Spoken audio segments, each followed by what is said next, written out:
శ్రీమాత్రే నమః. యా దేవీ సర్వభూతేషు శక్తిరూపేణ సంస్థిత నమస్తస్యై నమస్తస్యై నమస్తస్యై నమో నమః.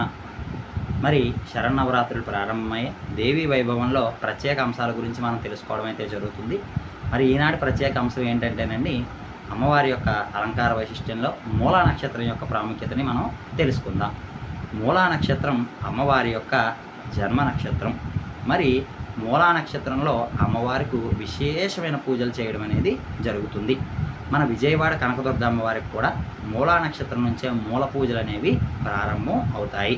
ఇప్పటి వరకు జరిగింది ఒక ఎత్తు అయితే ఇక్కడ నుంచి జరిగే ఎత్తు అంతా ఒక ఎత్తుగా చెప్పడం అవుతుంది. ఎందుకంటే మహాలక్ష్మి, మహాకాళి, మహాసరస్వతి రూపాలతోనే అమ్మ దర్శనం అనేది మనకు లభిస్తుంది. మరి మొదటి 3 రోజులు మహాలక్ష్మి అయితే, మధ్య 3 రోజులు మహాదుర్గవై మహాకాళివైతే, ఆఖరి 3 రోజులు కూడా మహాసరస్వతివి. కాబట్టి ఆ మూలా నక్షత్ర సప్తమి నుంచి, మూలా నక్షత్రం నుంచి సరస్వతి యొక్క పూజలు, మూల పూజలు అనేవి ప్రారంభమవుతాయి. నవరాత్రిలో విశేషమైన పూజలు ఇవే, మీరు గమనించాలి. నవరాత్రిలో విశేషమైన పూజలు ఇవే. చాలామంది చెప్తారు, నవరాత్రులు 9 రోజులు చేయకపోయినా పర్వాలేదు, సరస్వతి పూజ ఒక రోజైనా చేయండి, లేని ఎడల సప్తమి నుంచి నవమి వరకు కూడా 3 రోజులు పూజ చేసుకోండి అని చెప్తారు. కలశ స్థాపన అప్పుడు చేసుకోండి అని చెప్తారు. ఎందుకు చెప్తారంటే అసలైన మూల పూజలు ఇక్కడి నుంచే ప్రారంభమవుతాయి కాబట్టి మనకు దాని గురించి చెప్పడం అనేది జరుగుతుంది. మరి త్రిగుణాత్మక స్వరూపిణైన లక్ష్మీ, దుర్గా, సరస్వతులు ముగ్గురు కూడా అమ్మవారి స్వరూపంలో ఆ నక్షత్ర బలంతో చక్కగా మనకు మూలా నక్షత్రం రోజు దర్శనం ఇవ్వడం అనేది జరుగుతుంది. మరి అమ్మను సరస్వతిగానే ఎందుకు అలంకరించాలి, వేరే రూపంలో అలంకరించకూడదా అని మీకు సందేహం రావచ్చు. అయితే అమ్మవారి యొక్క రూపాలు ఎన్నైనప్పటికీ కూడా సరస్వతి అలంకారం చాలా ప్రత్యేకమైనది. జ్ఞాన రూపం అవనివ్వండి, అదేవిధంగా వాగ్దేవి, వాగీశ్వర అమ్మవారికి యొక్క నామాలు కూడా చాలా విశేషంగా ఉంటాయి. అమ్మవారికి 12 నామాలు కూడా, 12 నామాలు కూడా చాలా విశేషంగా ఉంటాయి. మొత్తం అన్నీ కూడా అమ్మలోంచే ఉద్భవించాయని కూడా మనకు శాస్త్రాలు చెప్పడం అనేది జరుగుతుంది. అదేవిధంగా ఎందుకంటే కాళిదాసు అంతటి వారికే వరాలు ఇచ్చిన తల్లి మన శ్యామల. మరి ఆ శ్యామలా స్వరూపమే సరస్వతి. సరస్వతియే శారద, భారతి, శారద, ఇట్లా ఇది నామాలు, భువనేశ్వరి, ఇవన్నీ కూడా అమ్మ యొక్క నామాలే. కాబట్టి ఈ అమ్మను ప్రత్యేకంగా శారద నవరాత్రులు, మీరు గమనించాల్సిన విషయం ఏంటంటేనండి, ఇవి శరన్నవరాత్రులు. శరన్నవరాత్రులు, శారదా నవరాత్రులు. ఇక్కడ దేవీ నవరాత్రులు అనే ప్రత్యేకన కన్నా ఎక్కువ శరన్నవరాత్రులు అంటారు, శారద నవరాత్రులు అంటారు. మీరు గమనించినట్లయితే ఈ శరదృతువులో వచ్చే నవరాత్రులు, శరదృతువు శారదకు విశేషమైనది. శరదృతువు, శరద్ పౌర్ణిమ, మీరు పౌర్ణిమ ఇప్పటి నుంచి గమనించండి. పౌర్ణిమ చాలా అందంగా ఉంటుంది. ఎందుకంటే చంద్రుడు చాలా కాంతివంతంగా వస్తాడండి. శరదృతువు నుంచి చంద్రుడు కాంతివంతం పెరుగుతూ ఉంటాడు. చాలా అంటే చాలా బాగుంటుంది. కార్తీక పౌర్ణమి అయితే ఇంక చెప్పాల్సిన అవసరం లేదు. పట్టపగలలాగే మనకు చంద్రుడి దర్శనం ఇవ్వడం అనేది జరుగుతుంది. సరే, ఏదేమైనప్పటికీ కూడా అమ్మ ఇది శారదా నవరాత్రులు, ఇది ఆ అమ్మ యొక్క నవరాత్రులు కాబట్టి ఈ శారదని చక్కగా 7వ రోజు సప్తమి నాడు మహాసరస్వతిగా అలంకరిస్తారు. అయితే ఈరోజు ప్రత్యేకంగా ముందు నుంచి మనం పూజలు చేయకపోయినా ఈరోజు మాత్రం చక్కగా అమ్మ ఆరాధన చాలా విశేషమైనది. చక్కగా ఆ రోజు సరస్వతి ఆరాధన చేయండి. సరస్వతికి ప్రత్యేకంగా చక్కగా ఫలములు, పళ్ళు, అదేవిధంగా పాలు నివేదన చేయండి. మీ కుదిరిన ఏళ్ళ పాయసం చేయండి, లేని అటుకులు, బెల్లము కలిపిన నివేదన, కొబ్బరి నివేదన ఇత్యాదివన్నీ కూడా అమ్మవారికి చాలా ప్రీతిపాత్రమైన నివేదనలు. మనం ఏదైనా చిన్నపిల్లవారికి అక్షరాభ్యాసం చేయించాలనుకోండి, మనం తిథి, వార, నక్షత్రాలు చూసి చక్కగా అక్షరాభ్యాసం చేస్తాం. కానీ దేవీ నవరాత్రుల్లో మాత్రం మీరేమీ సందేహించాల్సిన అవసరం లేదు. తిథి, వార, నక్షత్రాలతో సంబంధం లేదు.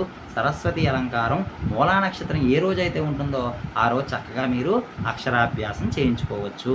ఇది నేను చెప్తున్న మాట కాదు, ఉపనిషత్తులు చక్కగా దేవీ భాగవతంలో కూడా చెప్తున్న మాటలన్నమాట. నవరాత్రికి అంత ప్రత్యేకమైన స్థానం ఇచ్చారండి చూడండి. ఎందుకంటే ఈ నవరాత్రులు అనేవి చాలా గొప్పవి. మనం ఇప్పుడంటే ఉగాదిని, యుగాది అనేది ఆరంభంగా చేసుకుంటున్నాం కానండి, గత కొంతకాలం ముందు మనం ఇంకా కొంచెం పరిశీలన చేసినట్లయితే ఉగాది కన్నా ముందు మొదటి సంవత్సరంగా ఈ ఆశ్వీజ అమావాస్య, అంటే మనకు భాద్రపదంలో అయిపోయిన తర్వాత ఆశ్వీజ అమావాస్య మొదలయ్యే అమావాస్య పాడ్యమి నుంచే కొత్త సంవత్సరం ప్రారంభమయ్యేదనేసి ముందులో మనకు చెప్పడం అనేది, గ్రంథాలు కొన్ని చెప్పడం అనేది జరుగుతుంది.